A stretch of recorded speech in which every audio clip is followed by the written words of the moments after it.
ada definisi dari fenomena halo berdasarkan International Cloud Atlas pada tahun 2017. Fenomena halo adalah sekelompok fenomena optik dalam bentuk cincin, busur, pilar, atau titik terang yang dihasilkan oleh pembiasan atau pemantulan cahaya oleh kristal es yang bersuspensi di atmosfer, dapat berupa awan siriform atau debu berlian, dan lain-lain. Fenomena ini juga disebut sebagai nimbus, ice bow, atau glory hole. Selanjutnya ada jenis-jenis fenomena halo.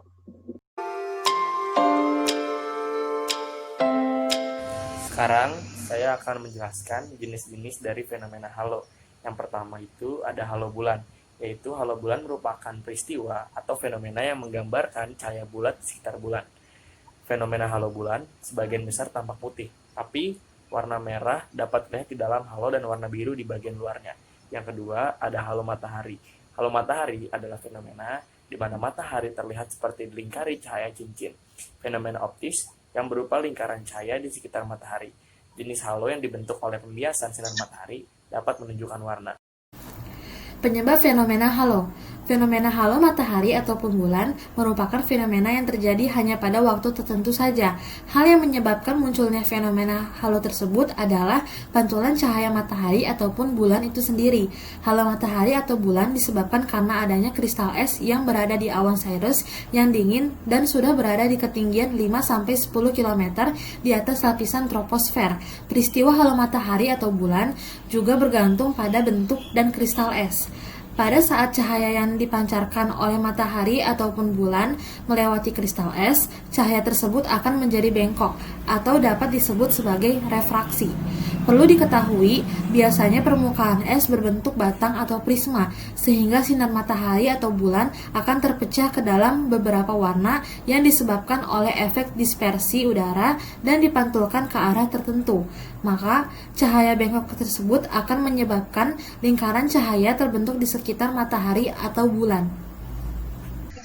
Di sini saya akan menjelaskan mengenai sifat-sifat fenomena halo.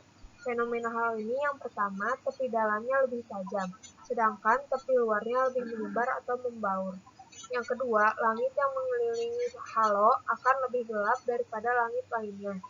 Dan yang ketiga, halo dapat terjadi di mana saja selama musim dingin maupun musim panas. Frekuensinya akan tergantung pada frekuensi cakupan awan Cirrus dan apakah memiliki riwayat sedemikian rupa sehingga mengandung kristal pembentuk halo. Lalu di sini ada 22 derajat halo. Halo 22 derajat ini dikenal juga sebagai halo kecil dan merupakan fenomena halo yang paling sering diamati.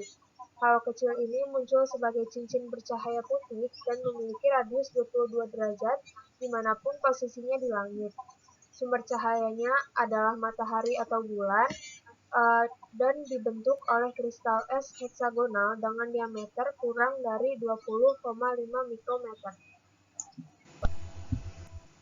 46 derajat halo. 46 derajat halo adalah salah satu sifat dari fenomena halo, di mana jari-jari pada cahayanya sekitar 46 derajat. Fenomena halo 46 derajat jarang kita temukan dibandingkan fenomena halo 22 derajat. Fenomena halo 46 derajat juga sering kita salah artikan sebagai busur supralateral. 46 derajat halo terbentuk karena adanya cahaya yang masuk melewati kristal es berbentuk kolom heksagonal dengan diameter 15 hingga 25 mikrometer. Lingkaran 46 derajat berkembang ketika cahaya memasuki permukaan kristal es kolumnar dan kemudian keluar melewati permukaan seperti atas permukaan atau permukaan bawah pada sisi kristal. Kemudian cahaya dibiaskan 2 kali saat melewati kristal es pada awan cirrostratus atau awan-awan tipis pada tingkat tinggi, dan 2 kali berefraksi membentuk cahaya 46 derajat dari hasil.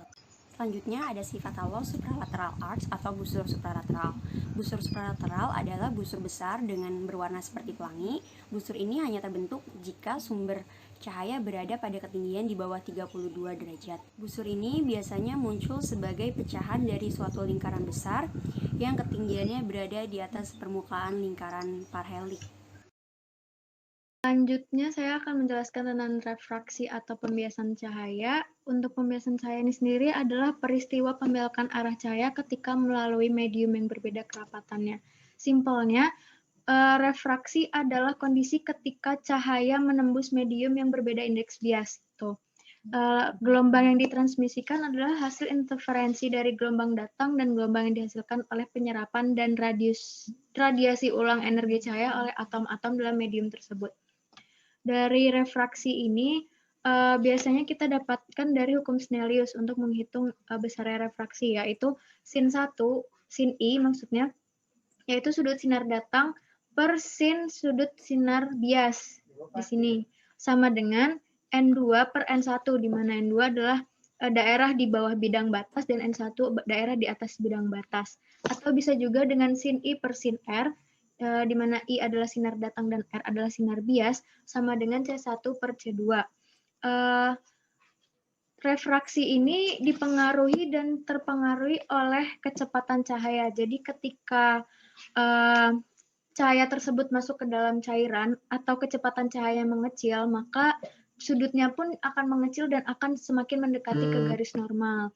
Itu makanya kenapa dalam contoh-contoh yang paling simpel adalah ketika pensil dicelupkan ke dalam gelas, maka refraksi atau pembiasan cahayanya semakin mendekati garis normal.